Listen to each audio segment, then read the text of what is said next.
ఇటీవలి కాలంలో హిందువులు టార్గెట్ గా దాడులు జరుగుతున్నాయి. ఈ ఏడాదిలో మొత్తం 2200 దాడులు జరిగినట్టుగా తెలుస్తోంది.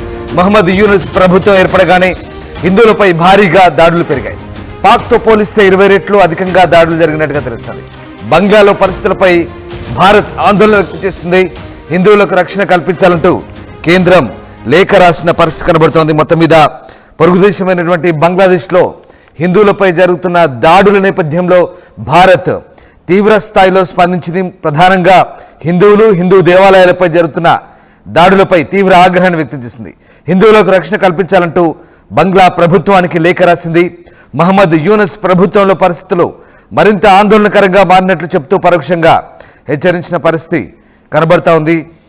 ఇక ఈ నేపథ్యంలోనే బంగ్లా ప్రభుత్వానికి కేంద్ర ప్రభుత్వం అయితే తీవ్ర స్థాయిలో స్పందిస్తూ హెచ్చరిక లేఖ అయితే రాసింది.